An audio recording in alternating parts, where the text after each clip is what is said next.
Hoje vamos apresentar sobre colibacilose suína, uma das principais enfermidades bacterianas que afeta a suinocultura mundial.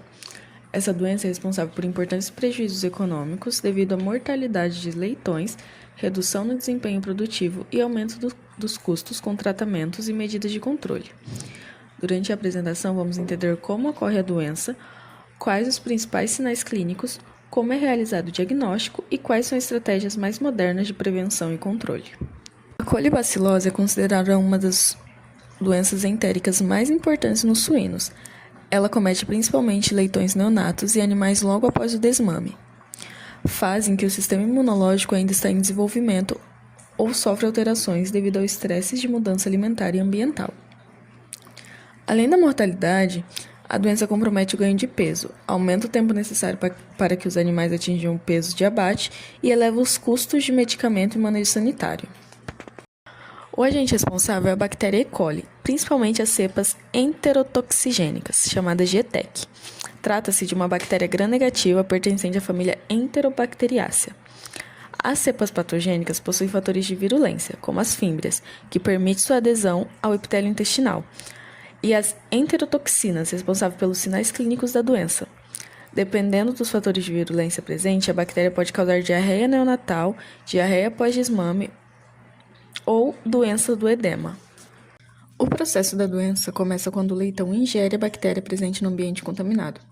Após chegar no intestino delgado, a ETEC utiliza suas fímbrias para se aderir às células intestinais, impedindo que sejam eliminadas pelos movimentos intestinais. Depois da fixação, ela produz enterotoxinas, principalmente LT, STA e STB. Essas toxinas alteram o transporte de sódio, cloro e água pelas células intestinais, provocando intensa secreção de líquidos para o lumen intestinal. Como consequência, ocorre a diarreia aquosa intensa, perda rápida de água e eletrólitos, desidratação severa e, em casos graves, choque e morte. A principal via de transmissão é a fecal-oral. Os leitões entram em contato com fezes contaminadas presentes nas instalações, na água e nos alimentos. Outro ponto importante é que a própria matriz pode atuar como fonte de infecção, principalmente quando existe contaminação do ambiente da maternidade. Quando as práticas de higiene são inadequadas, ocorre aumento da pressão de infecção dentro da granja, favorecendo o surgimento de surtos. Os principais sinais clínicos incluem diarreia aquosa, geralmente de coloração amarelada, desidratação intensa, perda rápida de peso, fraqueza e apatia. Em razão da perda excessiva de líquidos, ocorre também acidose metabólica, que agrava ainda mais o quadro clínico. Nos leitões recém-nascidos, a evolução costuma ser muito rápida, podendo levar à morte em poucas horas, quando não há tratamento imediato. O diagnóstico começa pela avaliação clínica. O médico veterinário observa a idade dos animais, o histórico sanitário da granja, os sinais clínicos e os achados durante a necrópsia. Para confirmar o diagnóstico, são coletadas amostras do conteúdo intestinal ou suave retal para isolamento da bactéria em meio de cultura. Atualmente, a técnica considerada mais precisa é a PCR, pois identifica diretamente os genes responsáveis pelas fímbrias e pelas enterotoxinas. Também pode ser utilizado exames histopatológicos e imunohistoquímica para complementar a confirmação. A prevenção depende da combinação de várias medidas. Uma das principais é a vacinação de matrizes gestantes, permitindo que anticorpos sejam transferidos aos leitões por meio do colostro. Além disso, é fundamental garantir boa ingestão de colostro nas primeiras horas de vida, pois é nesse período que ocorre a absorção de anticorpos maternos. Durante surtos, recomenda-se diagnóstico precoce, isolamento dos animais doentes, fluidoterapia para corrigir a desidratação e uso de antimicrobianos apenas quando indicado, preferencialmente baseado em antibiograma. Medidas de biossegurança, limpeza, desinfecção, vazio sanitário e controle de temperatura das instalações também são essenciais para reduzir a pressão da infecção. A vacinação atua principalmente impedindo que a bactéria consiga se aderir ao intestino e neutralizando as enterotoxinas produzidas. Como resultado, reduz significativamente a ocorrência de diarreia, diminui a mortalidade dos leitões e reduz o uso de antibióticos. Além disso, melhora o desempenho produtivo dos animais e reduz os prejuízos econômicos para o produtor. As primeiras vacinas eram direcionadas apenas contra algumas fímbrias bacterianas. Embora fossem eficazes para determinadas cepas, apresentavam proteção limitada devido à grande diversidade genética da ETEC.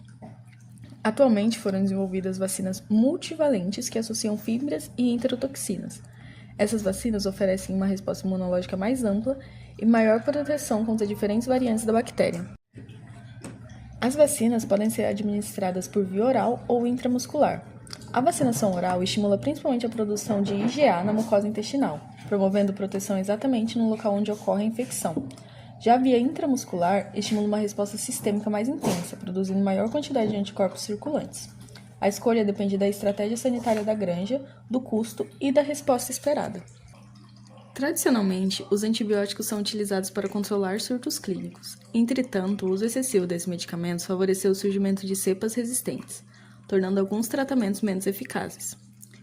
Por esse motivo, atualmente têm sido adotadas alternativas como probióticos, prebióticos, simbióticos e ácidos orgânicos. Essas estratégias ajudam a equilibrar a microbiota intestinal, fortalecem a barreira e dificultam a multiplicação da ETEC, reduzindo a necessidade de antibióticos.